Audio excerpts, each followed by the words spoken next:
Let me go to you, Kelly O'Donnell. I did want to ask you with regard to the personal loss for President Biden. It is something that we know he will deeply feel. They were friends. He met him back in 1974, I believe. Talk about that. Well, it is a long friendship and a very personal one. And Joe Biden was among the first to endorse Jimmy Carter in his run for the White House, which was noteworthy at the time. Biden, a young senator. This was in the post-Watergate era. Jimmy Carter, at that time, a successful governor in Georgia, but not as well known on the national scene. So it is a personal connection. Both men of faith. Certainly we see how President Biden goes to church, goes to Catholic Mass every week. President Carter was very involved in his faith and living his faith. And in many ways, President Biden, there is sort of a professional bookend here, that it is nearing the end of his one term in office, that he is the president sitting in office, able to authorize the state funeral and all of the national acknowledgments of the life and service of Jimmy Carter, because it is so personal.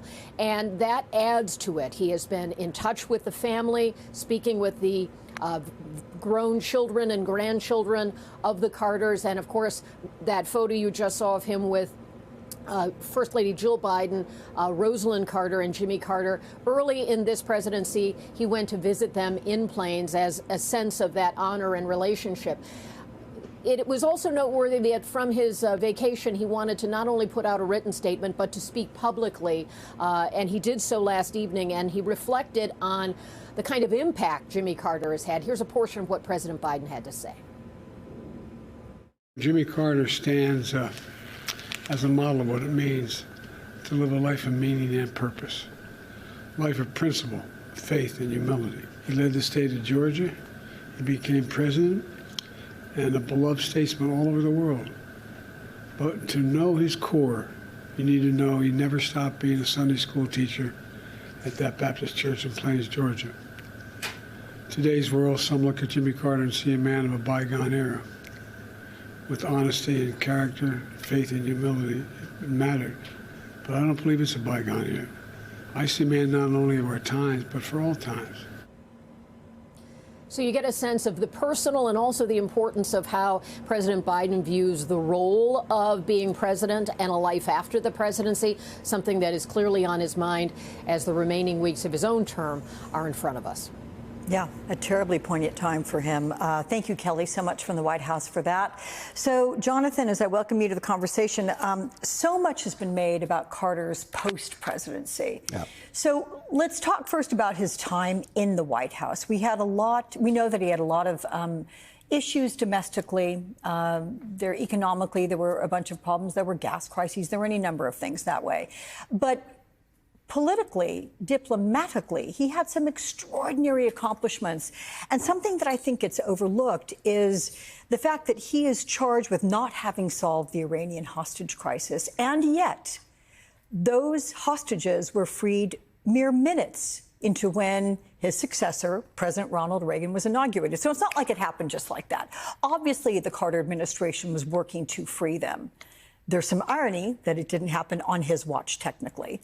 But talk about the foreign policy and domestic issues of note in this administration. So there are a lot of them. He was very accomplished. He was a political failure. He lost to Reagan, but a substantive and often visionary success. On the Iran hostage situation, the Ayatollah stuck it to him. Like, Carter had stayed up for 3 nights, pulled 3 all-nighters, sleeping on the couch in the Oval Office, negotiating through Algeria the release of these hostages. And so then, they were on the tarmac, and they held them on the tarmac and didn't let them leave, Iran until Reagan had been sworn in just seconds earlier.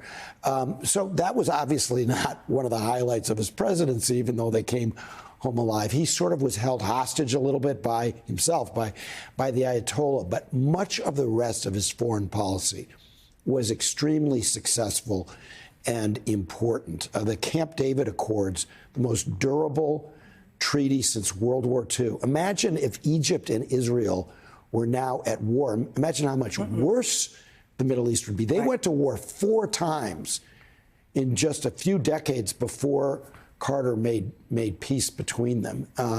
The Panama Canal Treaty, which Trump is now reopening. Yeah. If Carter hadn't gotten those treaties approved, we would have a festering Vietnam-style war in Panama for all this time since, because we would have had to have, the Joint Chiefs said, 100,000 troops there permanently guarding the canal.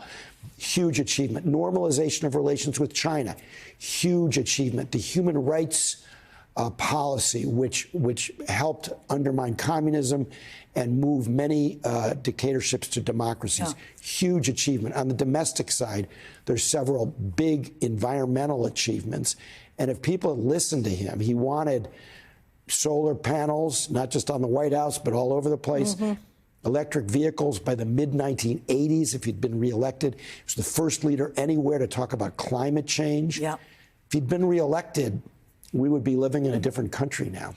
Let's play part of the speech. It became rather famously known as the Malaise speech, and he delivered it the summer of 1979. He talked about America's crisis of confidence. Listen to part of this.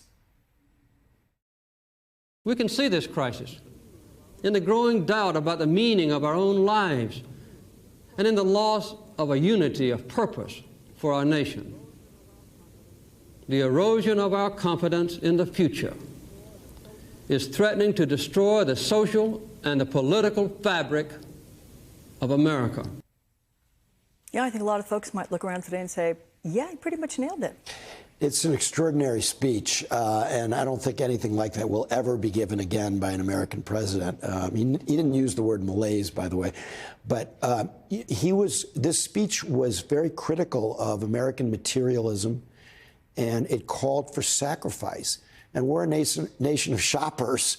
We don't really like to be told to sacrifice. And all of his successors realized they had to, be positive all the time and not talk down our country, as both Reagan and Ted Kennedy, who challenged him in the Democratic primaries, charged that Jimmy Carter was doing. But there was a lot of truth in that speech, hard truth.